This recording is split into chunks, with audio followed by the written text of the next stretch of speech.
My name's Carolyn Cowan and I'm a Kundalini yoga teacher, and one of the things I specialize in is Kundalini yoga for conscious pregnancy. And I run a training called The Mother's Journey, which is a specialist pregnancy yoga teacher training, at the end of which the women who train with me are capable of being active birth teachers, postnatal doulas and pregnancy yoga teachers. I suppose I can be quite alternative, and the idea of giving birth in a hospital with all that I knew about labour and birth didn't really make sense. So I knew I wanted a home birth, and I set about making sure that that was possible. So how did I know? It just doesn't seem right. If your body is designed to do the job, you can do it at home.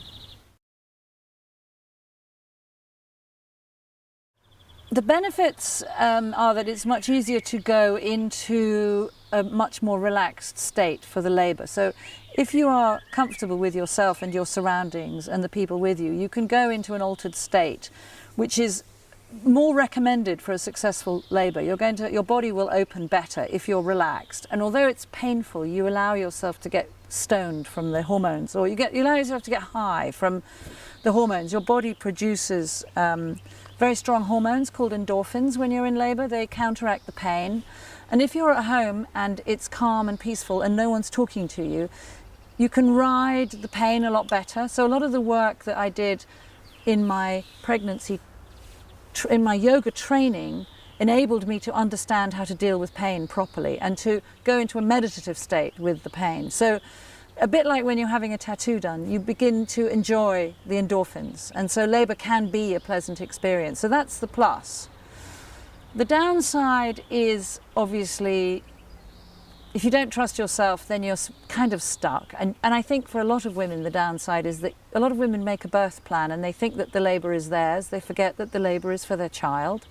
It's their child's experience to be born. They're just a facilitator of this experience, and I think that it can be very disappointing if it goes wrong. And when it goes wrong, it can be quite frightening, which means a whole series of things start to happen that make a lot of wrong is an interesting word, but if you can't have a successful labour and you have to go to hospital, the fear that comes in when it goes wrong shuts the labour process down, and so to start it again you have to have intervention. The minute you have intervention, you have to have more intervention, and it creates a waterfall of negative experiences. So a lot of women are nervous of home birth for that reason. I think you do have to have a certain amount of courage, because the medical system doesn't encourage home birth anymore. So it can be seen as a political statement to choose to have a home birth. But at the same time, it was a really exquisite experience. I had both my children at home.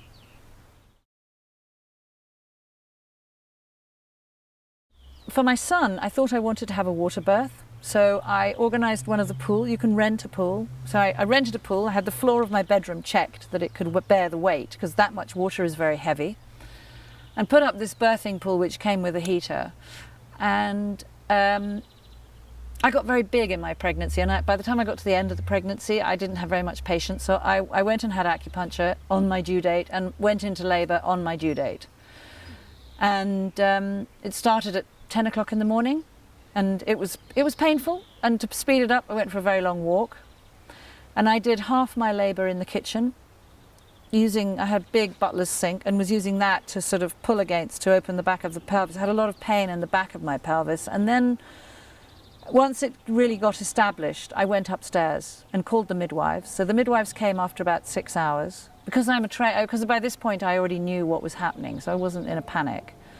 Called my midwives, and my ultimate labour was 14 hours. So 14 hours of labour, but I had used the same midwives all the way through my pregnancy, and they agreed to let me push for longer than was legally allowed. I had issues with, there was stuff going on around my history, sexual abuse history, and it caused problems with my pelvis, and I knew I wanted to push through it. So instead of pushing for 2 hours, it took me 3 hours to push my son out. But I agreed with the midwives that they could monitor me as much as they wanted, and the child was all the way through was fine. So if I'd been in hospital, I would have been pushed into having a cesarean. But the fact that I was at home meant that the midwives and I worked together to keep pushing, and my pelvic floor opened and I was able to give birth naturally. But it was a 3-hour push. This is a big political speech, this one. In Spain, you're not allowed to, in the hospitals, all the hospitals have a sign saying you cannot have the placenta. In England, the law states that a woman has a right to give birth anywhere that she wants. So if I chose to give birth under this tree or outside by my Land Rover, I legally have the right. Hospitals and the doctors don't tell you that this is your right, but actually a woman's right is to give birth wherever she wants, attended by whoever she wants. And the placenta is yours. So until HIV and Hep C came along, all placentas were sold to cosmetics houses, mostly to Lancôme and Yves Saint Laurent. And then when Hep C and HIV came along, they stopped this practice and they put the placentas into yellow bags and make it out that it's hazardous waste. So if you're in a hospital and you ask for your placenta, you'll get your placenta in a yellow bag with hazardous waste on it. If you're Ethiopian, it's traditional to fry it and share it with your friends. If you're from various other parts of Africa, it's traditional. Are you Ethiopian? No. You're Brazilian, sorry. If you're from other parts of Africa, it's traditional to bury it. So what happens quite a lot in South London, because they have a lot of very high African population, the women go off in the night into the parks and they get arrested a lot because the police think they're burying dead babies when they're actually putting their placentas into the park under trees. One option that you have is that you can dry the placenta. If you choose to have a lotus birth, you leave the placenta attached to the umbilical cord and you let it dry. It stinks, but you let it dry and you carry it around all the time with the baby until it naturally drops off. Then you dry it and then you can have it made either into a herbal remedy in capsules, which again is very smelly, or you can have a homeopathic remedy made from it.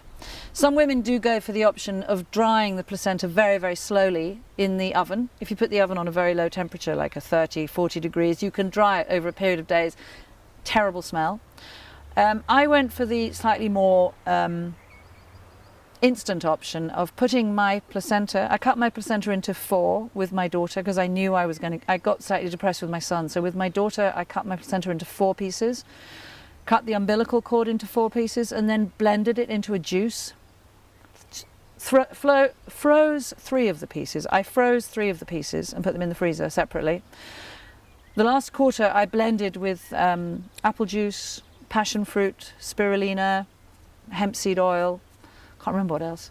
And you make a kind of milkshake that you drink. And from the placenta you get 200 times your body's hormone levels and iron levels. You get the most incredible amount of vitamins, because the moment you give birth your hormone levels drop every time, literally minute by minute they descend. By the time you give birth they're 200 times what they normally are. Over the hours postnatal they just go and go and go, which is why a lot of women get baby blues and they can't stop crying for the first 4 days. So the placenta puts back an enormous amount, gives you an enormous amount of energy, very high protein, makes very rich colostrum. So I always make a drink. And if you do think that you have a tendency to depression, it is worth spreading the drink out over several months by freezing the placenta. But the stem cells in the umbilical cord are really important. And to make the drink, you need a Vitamix, a really strong blender. Because otherwise you get chunks of flesh, which is a kind of weird concept, really.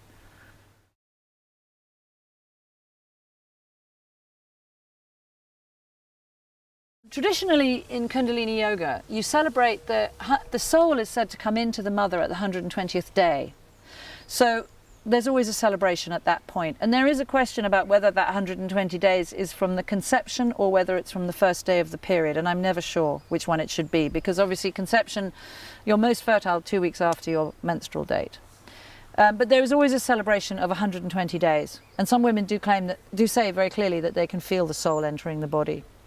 So that's a very nice thing to do. And as labour approaches, a lot of women have baby showers where people give gifts. And an alternative yogic approach is because we live in very separate ways, very much away from family and grandmothers, and is actually that the yoga teacher, how I train, and we all train yoga teachers in this discipline, is that they would hold a party for the mother.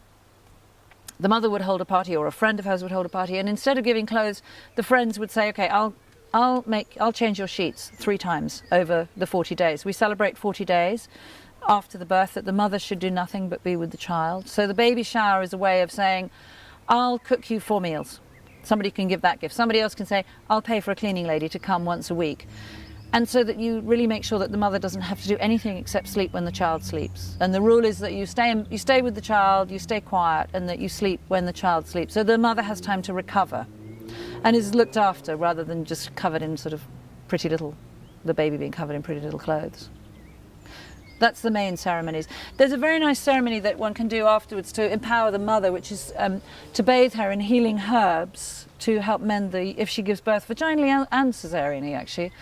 There's a herbal mixture that you can do where the mother bathes in it, and then you wrap the mother's body.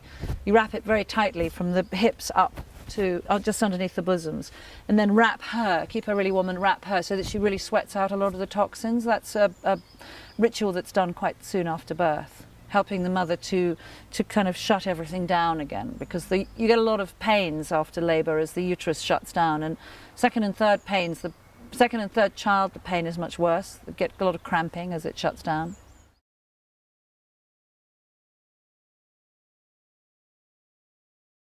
In the build-up to labour, you can use some interesting meditations to get more familiar with your ability to handle pain. You can use the meditations to trust that your body will provide you with endorphins, which are pain relief. They're your body's internal morphine.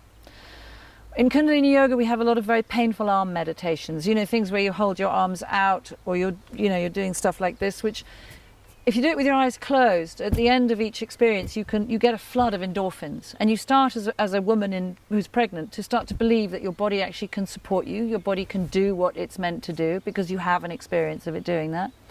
So a pregnancy yoga teacher is trained to make the most of that experience. One of the really important parts of labour is remembering to breathe. You need to really breathe deeply to oxygenate the muscles of the uterus as it contracts in labour. So learning to breathe deeply, learning to breathe properly, that's something that comes from labour.